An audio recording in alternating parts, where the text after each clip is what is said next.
Raw material forecasting is an area of the system that's been built to take into account a whole range of metrics to come up with a calculated book price that you need to work with for future sales to know whether or not they're going to be profitable against your purchases. So if we go and have a look at raw material forecasting, we go to Tools menu and then raw material forecasting. We have a book of business for ADM in this instance. If we want to know the forecasting figures between May and August 2026, and we'll do it for the products protected rate meal.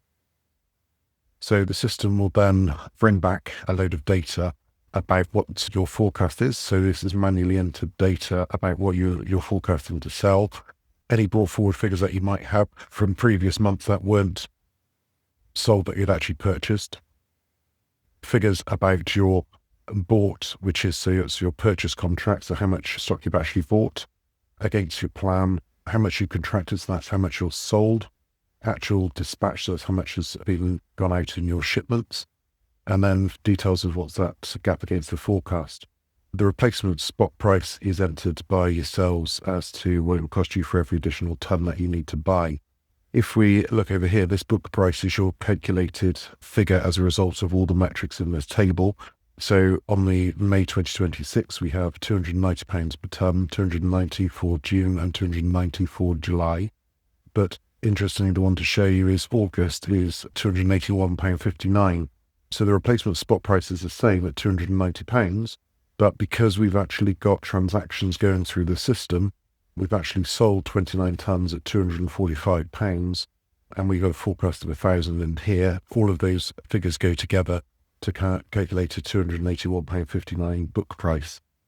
Now, the reason you have that is per transaction, this book price gets adjusted based on how much you actually bought and sold and what the replacement spot price is, as that may change over time as well. So it enables you to keep track of whether or not there's profitability on individual contracts. If we go and have a look at all the contracts, you can see how this data will actually change. So if we go to sales contract, into this one. So we've got a sales contract here for the whole of July coming from ADM.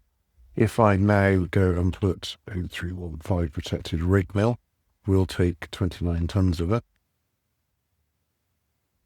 That's showing that's the book price that's being recorded against it. So that's essentially the calculated cost price for this product before we then sell it. So obviously the sales side is under the unit price. So really you want to be selling it for more than the 290 that the system's telling you it cost you as to get it into stock. So that's for July 1st to July 31st. What we can do is, if I go back to the raw material forecasting to show you how it affects it for different months periods. So 315 protected rate now. This was a July only case at ADM for the 315, and the book price was showing as 290. That is because it's that figure there.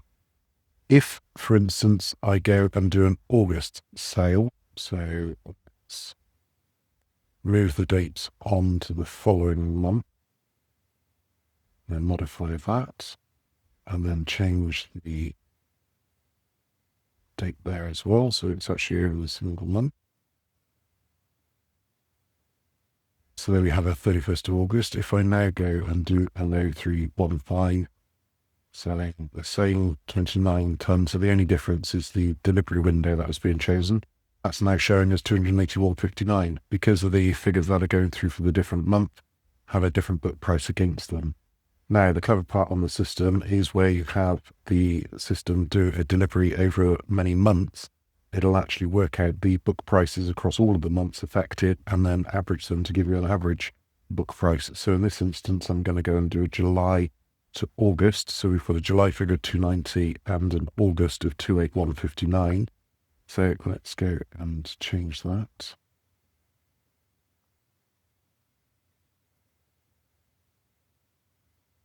So on here, we've got July to August. So it's a 2-month period. 0315. Again, have 29 tons of it. And that's telling me that the book price now is 285.80, which is the average of those two figures. So if you have sales that are going in over a longer period and the book prices for each of those months varies, we'll take an average of the book prices over that period to give you the profitability for all the product sale over that period.